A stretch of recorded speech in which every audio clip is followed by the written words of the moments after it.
the theory of indivisibility is about, the communication framework of authentic dialogue.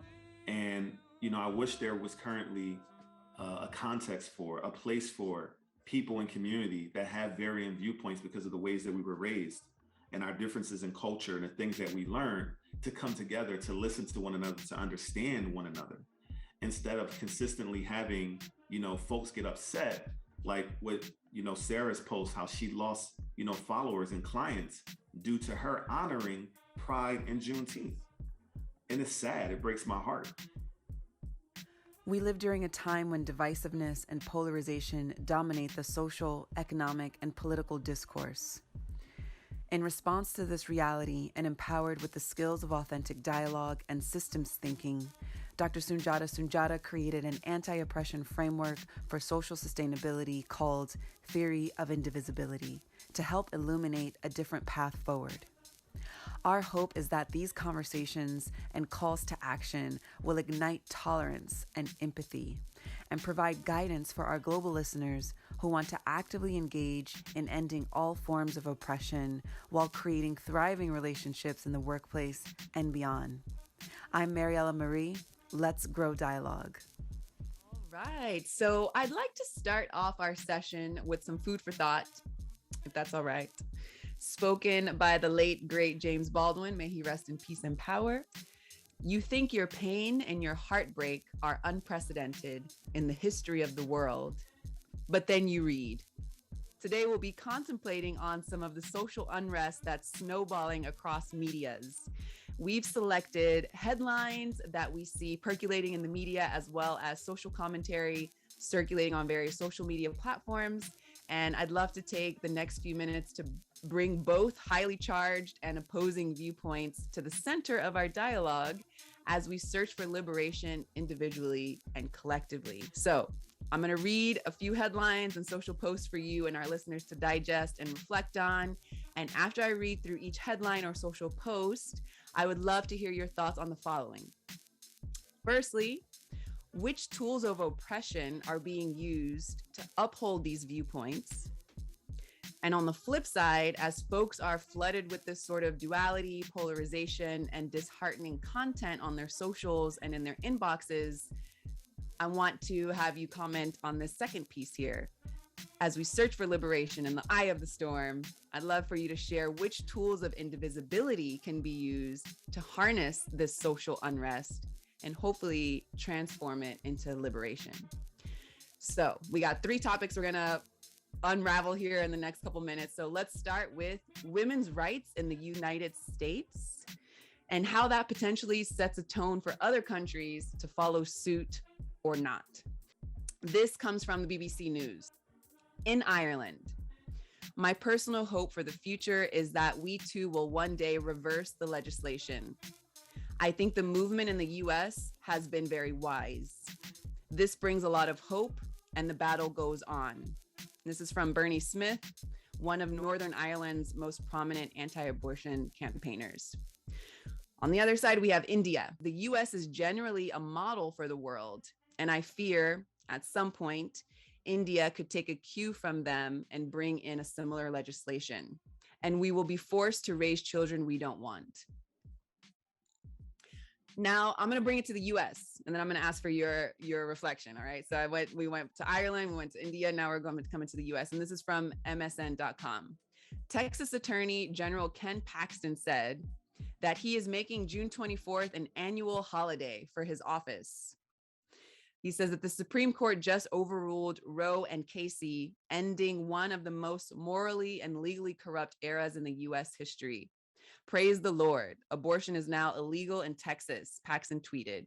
And today I'm closing my office and making it an annual holiday as a memorial to the 70 million lives lost because of abortion.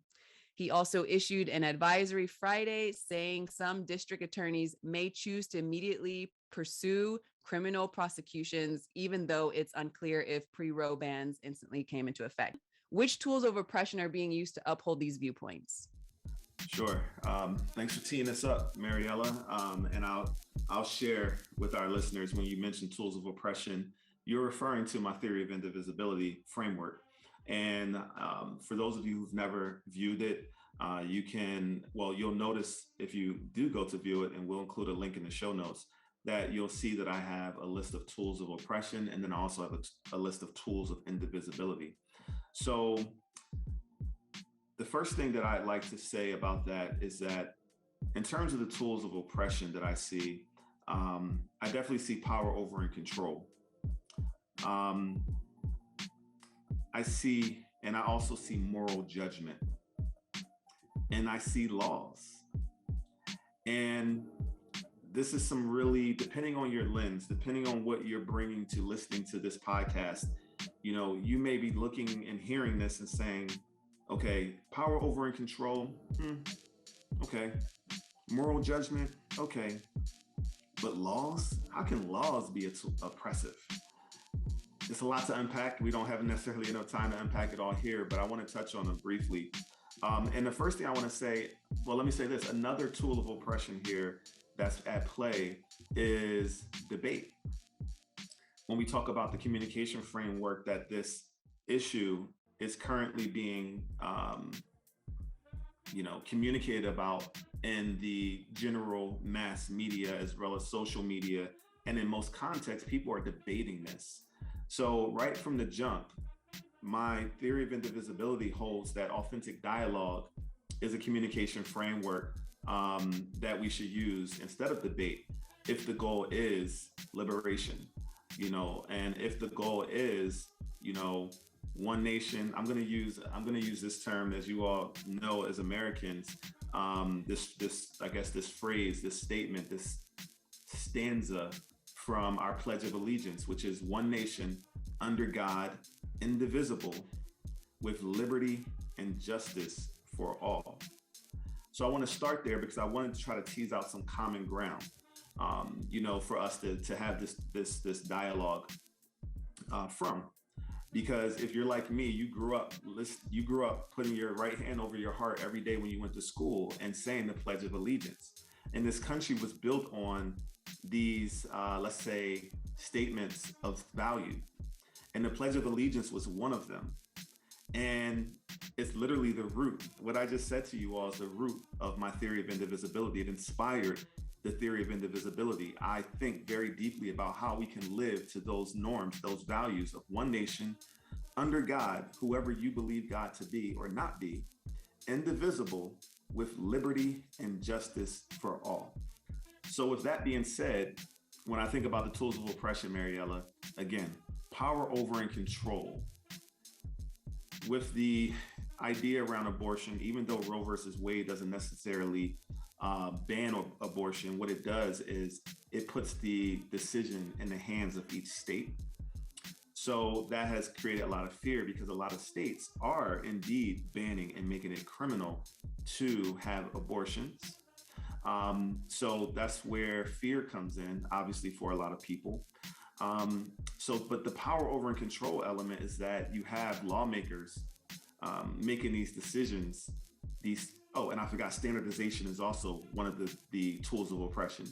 They're making these decisions based on a standardized belief that should apply to a lot of people who have very nuanced and individualized situations that, are being considered when a decision like this is being made. And whenever you, that's where power over and control, fear, and standardization come in. But the power over and control piece is very clear around, again, lawmakers making the decision and then holding people accountable to that decision and penalizing them when they don't, meet that, or if let's say they break the law in order to, let's say, have an abortion, if we're speaking directly to that. When we talk about moral judgment, there's a lot of moral judgment around the decision to have an abortion, where a lot of people feel that it is a moral decision. And they believe, and there's a lot of judgment around morality and believing that if someone has an abortion and they're morally corrupt in a lot of ways. And to contrast moral judgment, I would say, again, I look at, on my tools of indivisibility side, there's agency. There's also consent. So, within the realm of agency and consent, that is honoring the individual. and honoring the individual's choice to know what is right for themselves, and giving them the right to consent to anything that they want to do or not do with their bodies. So I'll say that, as well as liberation as being a tool of indivisibility. And again, liberation, which is a part of our that Pledge of Allegiance, that declaration of who we are to be for one another as a country in this here United States of America. I feel like, obviously liberty is in there. So is it liberty telling someone that they can't make that decision for themselves? For me, it's not. And then also when I look at power over and control, well, what's the opposite of that? Well, it's power with and collaboration. It's working with individuals to, instead of making these standardized decisions that everyone has to abide by, it's collaborating with people to understand what their individual needs are, and then creating the frameworks, the structures for them to, do what they need to do to honor what liberty and justice for them looks like.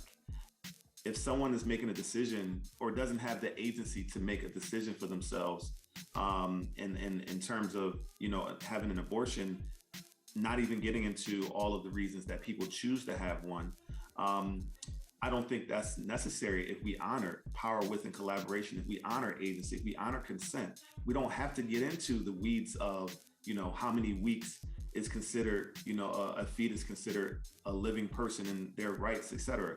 None of those things, literally the nuance of those things should not have to be written into law if we're literally abiding by what our national statements of values are.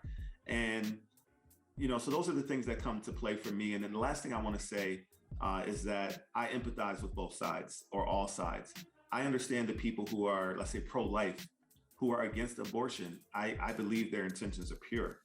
I believe that they truly, their intentions are pure, and their hearts are in the right place.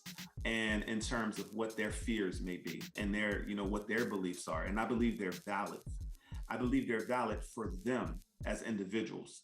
But what I believe where I believe they overstep is when they try to enforce their personal beliefs onto others.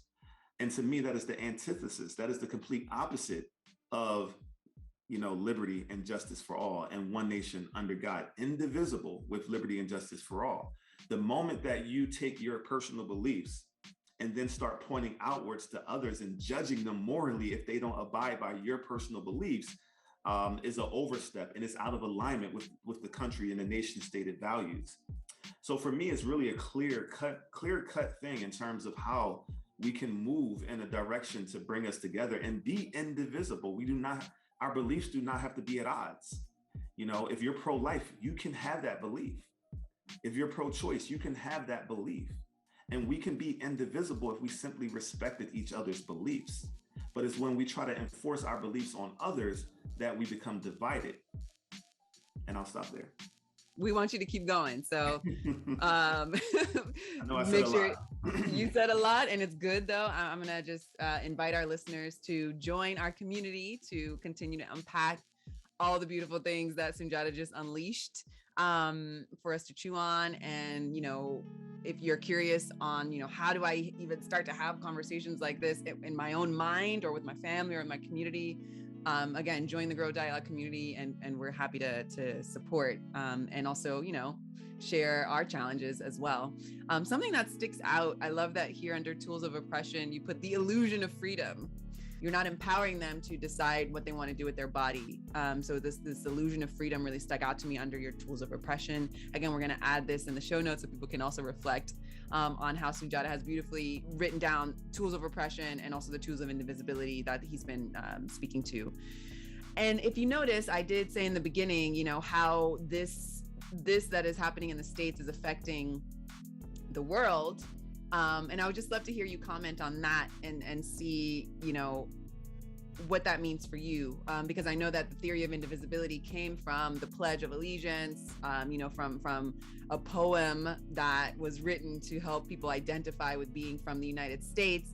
And then, we hear people in Ireland and India, in South America, and different places in the world, seeing what's happening in the States, What do you see? What's the potential there for folks to practice tools of indivisibility and not revert to tools of oppression? My goodness, I'm so glad you brought to the forefront the illusion of freedom, because that is definitely one of the tools of oppression that's evident within, what's happening right now. We stand in front of the world on this global stage. We have this positioning of a global power, and we say that our country is founded on freedom, and we have a Statue of Liberty, and all these things that represent liberty, liberation, freedom. But then we have lawmakers telling people what they can and can't do with their bodies. So that's why I put that illusion of freedom, because there's it's almost like a gaslighting in a sense, that we're about freedom, we're about freedom, we're about freedom, but not in this case, not in this case, not in this case. So there's that illusion. So with that being said, yes, we have these other nations looking to us for guidance and leadership, because that's been the place of this country for so long, within modern times, for hundreds of years now. It speaks to how powerful, the language of the charter of this country, the Declaration of Independence, the Constitution, the Bill of Rights, again, the Pledge of Allegiance, all these elements of who we are as a country that were rooted in liberation and freedom, that inspired people across the world to continue to shift their lens towards liberation, and freedom, and democracy, which is, by the people, for the people, giving people power and choice, and all these various things have been so inspiring to so many for hundreds of years now. And, in all their flaws, I have to give the founding fathers of this country, and I say that loosely because that's what they're known as, but I want to also acknowledge that, this land was taken by force and by manipulation from the indigenous peoples that already resided here. So there was a lot of, through the colonization process, there was a lot of, oppression and harm, done to create those charters that people now look to. So, there's a lot of, and hypocrisy, and there's a lot of, cognitive dissonance within all of this that we're talking about, in terms of the values that this country was founded on, in terms of it being liberty and freedom and all these things. But also it was built on the fact that this land was taken from, the indigenous people that were here, and this land was built on the backs of, and through the labor of, the unpaid labor, the enslaved labor of people of African descent. So it's complex. While at the same time, we have to acknowledge the history of those complexities and hypocrisies. It also gave us language from which to create the systems and the tools that I use of indivisibility, so that we can do better going forward. Thank you. And I know you've got lots more to say on that.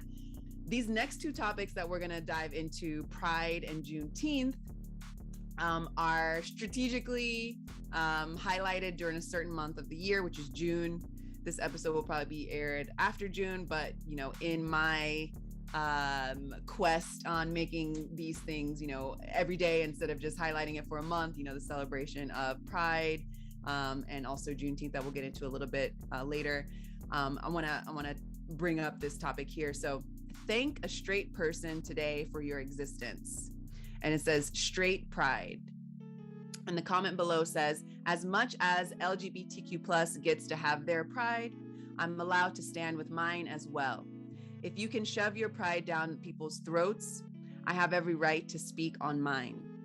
It's time people stand up for themselves, even if it means standing alone. Hashtag heterosexual pride, hashtag straight pride, hashtag rights to my own opinions. When I read something like this, it's rooted in ignorance, in the sense that it's just a lack of understanding, because, LGBTQ plus people have babies all the time. So whenever I read something like thank a straight person today for your existence, that statement basically is saying that only straight people have babies, quote unquote straight people. What they mean is, heterosexual people have babies. it's rooted in ignorance, because throughout time, people who fall on the spectrum of LGBTQ plus have had babies and have children and continue to have babies and children. So there's a level of ignorance there, talking about straight pride. For whatever reason, there's people who hold tightly to their beliefs and their values and their norms that they grew up with. Their worldview is rooted in so much security and comfort because the people who gave it to them have been held up on pedestals, whether it be a parent, a mentor, a preacher, a teacher, someone famous, an actor, a rapper who had these views and opinions that people have held on a pedestal. They don't want to go against that. And there's other people, for whatever reason, that are willing to continue to, interrogate and audit their beliefs. And I consider myself as one of those people that have always been willing to audit my beliefs and have been willing to change my beliefs as I got new information from my environment, new information from what I can see in the world, new information from science, new information from just talking to another human being that told me their truth, even if their truth didn't exist in any book or in any institution, but I saw a human being state their truth, and me saying, I trust you, I believe you, I understand you. There's an element of a segment of the population who are willing to show up in that way as well. So I empathize with those who haven't been able to, because they have certain fears that hold them back from doing so. I don't think their intention is purely to cause harm. I think their intention is to create psychological safety for themselves and to not experience the pain of the cognitive dissonance that happens when you have to face the things you've held true for so long and make the decision that you're going to make a new decision and change your beliefs. Some people aren't ready to confront that fear or that pain. That cognitive dissonance was just the pain.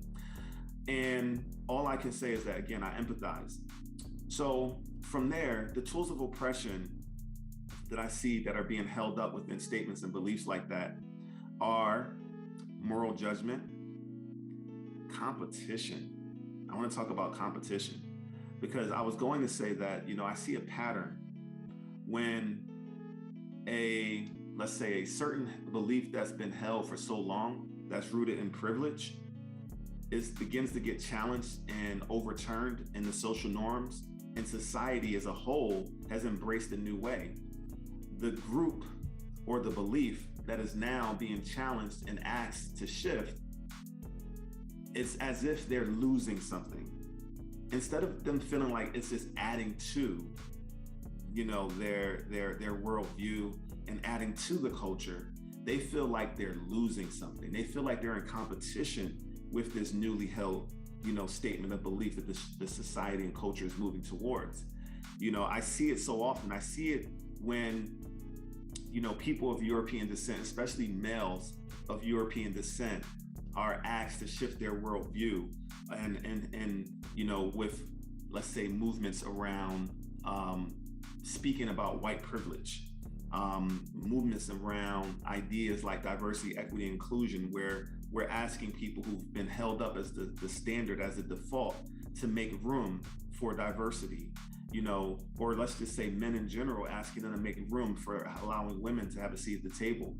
And when I gave the example of people of European descent, especially men, making room for other ethnicities to have a seat at the table in terms of power and decision-making and morality and all these various things. I see this pattern where it feels like competition. It feels like they're losing something, so they have to fight back. And now there's a segment of people who are heterosexual who feel like LGBTQ plus people are taking away from them in some way, so they fight back with statements and memes like this that are rooted in ignorance and fear, and it's rooted in, and that's a competitive element there, which is one of the tools of oppression. In addition to that, intolerance is also a tool of oppression. The inability to have tolerance for people who have different beliefs and show up in the world in ways that are different, than you have an intolerance. People have an intolerance to that. I'm seeing a mistrust of human nature. The idea that we now know is scientific, that people are born this way. It's not a choice. You know, the idea of heterosexuality as a standard is also a part of the tools of oppression. And what do we replace those with in terms of tools of indivisibility? Well, again, there's agency, there's consent, there's liberation, there's unconditional love of self and others, there's trust, there's tolerance, there's empathy, and there's inclusion. Like all of those tools of indivisibility apply, you know, in this conversation. Yes, yes, yes. Thank you so much. So let's move on to the third and final topic, which is Juneteenth. So the headline from the LA Times reads, T-shirts, ice cream, retailers cash in on Juneteenth. There's backlash. Retailers and marketers have been quick to commemorate Juneteenth with an avalanche of merchandise. But many are getting backlash on social media for what critics say undermines the day, designated as a federal holiday last year to honor the emancipation of enslaved African Americans. There is a social media post that I would like to read as well. It's super sad that when I wrote to my parent coaching business email list about Juneteenth, I got 3 times the normal number of unsubscribes. And when I wrote about Pride, I got 5 times the normal number of unsubscribes. So would love to hear your opinion on, you know, how tools of oppression are being used in this case and tools of indivisibility as well. Yeah, like the first thing I want to say is, you know, I know we're at the end of the month of June, but happy Pride and happy Juneteenth. I didn't say that. We're touching on both of these topics, so I definitely want to give that affirmation and that acknowledgement. And as you all can see, I'm wearing my Pride I Love Y'all tee. So, you know, in support of my LGBTQ plus, you know, family. So with thinking about, you know, Juneteenth in general, the complexity of being an American in the United States of America, where as a person of African descent, who's a descendant of enslaved Africans, I grew up celebrating Independence Day as July 4th, which commemorates the independence of the United States of America from Great Britain in 1776. In 1776, my ancestors were still enslaved in this country. But I grew up celebrating that, but I didn't grow up celebrating Juneteenth, you know, which happened long after, you know, almost 100 years later. It took almost 100 years later before my ancestors were actually free, independent, you know? So it's just amazing how history is unfolded in this country and our level of awareness around these things. And when I think about these headlines, you know, with these retailers, as well as what was shared on social media, again, I can summarize both of them, you know, really easily. Thinking about how our conventional framework for communicating in our country is debate. But there is no context. There is currently no place where people can go to listen to one another, to learn as the norm, as the standard. You know, the standard is when things change in society, there's tension, there's arguing, there's competition. Folks feel like they're losing something when you're trying to make room for inclusivity, et cetera. And then, of course, there's going to be others who are going to look to profit from it because capitalism. So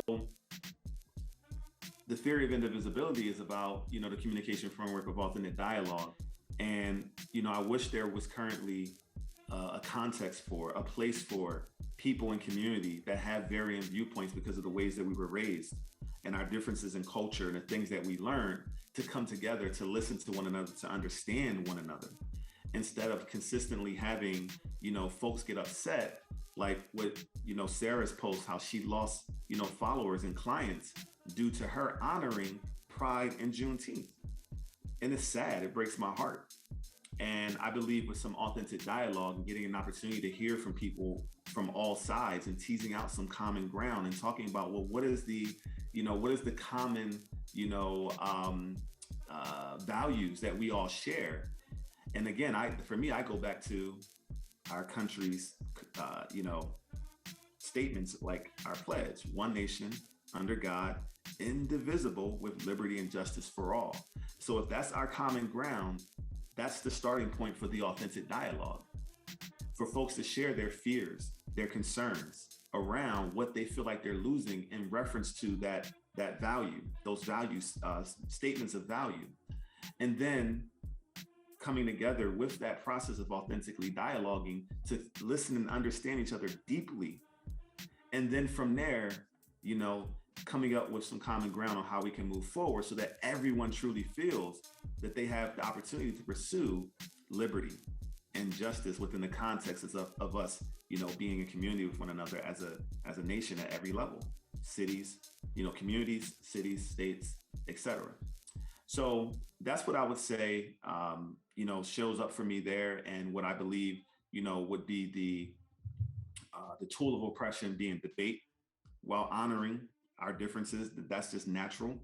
But how we can shift it to being indivisible is by coming together in different, contexts at every level of community, in our family. I'll start there. In our personal relationships and families, in our communities, in our cities, and in our states, to have authentic dialogue around these differences so that we can tease out common ground and figure out a way forward where everyone can feel good about, whatever the topic is. Thanks for tuning in to the Grow Dialogue podcast.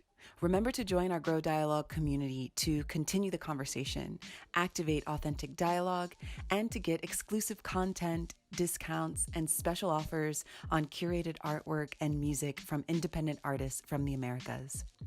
Check out our show notes for more info and visit www.growdialogue.com to join our live events.